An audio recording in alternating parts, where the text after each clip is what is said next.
हम इंजीनियर नहीं है, डॉक्टर नहीं है और ना ही कोई गवर्नमेंट ऑफिसर है। हम उन चीज़ों में कुछ भी नहीं है जो हमारे इंडिया में सफल इंसान की डेफिनेशन है। आई एम एन आर्टिस्ट और आर्ट से I made my first million during second year of my college.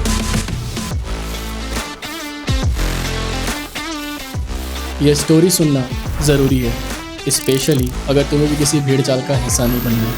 Hi, I am JD and this is my story.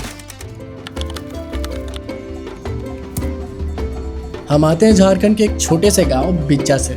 वहाँ प्रोफेशन का मतलब होता था खेत, खुदाई या कहीं दूर की नौकरी। आर्ट वो तो सिर्फ दीवार पे बनाई जाने वाली एक चीज़ थी।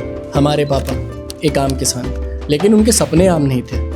ही made a promise to his wife, हमारा बच्चा इंग्लिश मीडियम में पढ़ेगा। सोचता हूँ आज कितनी हिम्मत चाहिए होती है किसान को ये बोलने के लिए, और उससे भी कहीं ज़्यादा उसको निभाने के लिए।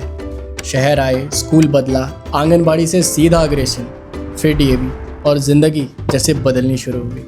वो मेरे पापा थे जो इंसान खुद कभी पक्की रोड पे नहीं चला, पर उन्होंने हमें उड़ने के लिए जैसे रनवे दे दिया।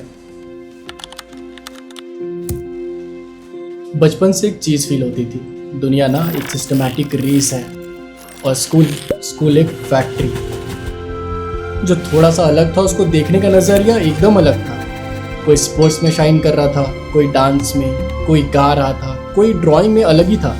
But end of the day सिर्फ ग्रेड्स वालों की इज्जत होती थी। टीचर्स के पास, घर में, मोहल्लों में हुनर था तो क्या, नंबर नहीं तो कुछ भी नहीं था।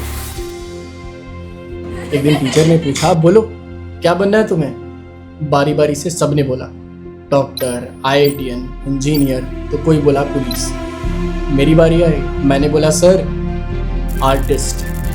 यार पूरी क्लास हंस पड़ी। टीचर ने बोला अच्छा दीवार पे पेंट करोगे। हम आज भी मोमेंट याद करते हैं क्योंकि शर्मिंदा नहीं हुए थे हम।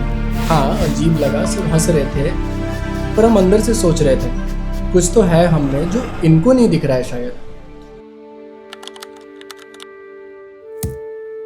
बोल तो दिए थे आर्टिस्ट बनना है, पर रियलिटी अलग थी। अंदर से एक सवाल था जो रोज पूछते थे, जेडी आर्ट से क्या मिलता है? तो अपने घर वालों को वो जिंदगी दे पाएगा ना जो बाकी देंगे? सोसाइटी का प्रेशर, फैमिली की चिंता और मेरी अपनी कंफ्यूजन। पापा की नाक न कट जाए इस डर से वो किया जो सोसाइटी का नियम कहता था, तो वही डॉक्टर, इंजीनियर। हमने पीसीएम ले लिया। Eventually I also became part of the rat race. और एक दिन बैग उठाया और निकल पड़ा दूसरे शहर मेंस की तैयारी करने। इंजीनियर बनना था क्योंकि वही तो सही रास्ता था ना। वो सपना जो बचपन से आंखों में था उसे मैंने खुद ही दफना दिया। पता है जब तुम खुद अपने सपनों को मारना सीख जाते हो तब तुम मशीन बन जाते हो, और मुझे पता भी नहीं चला मैं कब वो मशीन बन गया।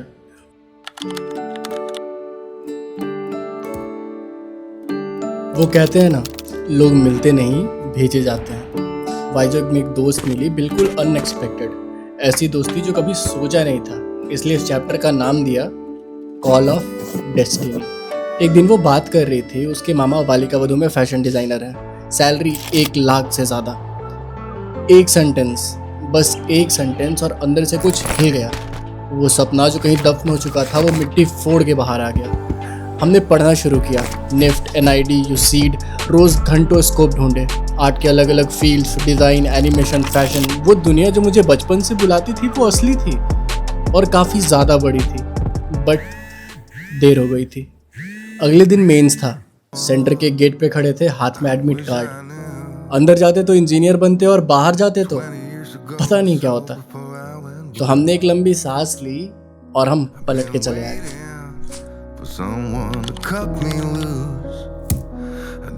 घर में आग लग गई, झगड़े हुए, रोने के दिन आए, प्रेशर था, पर इस बार हम नहीं झुके।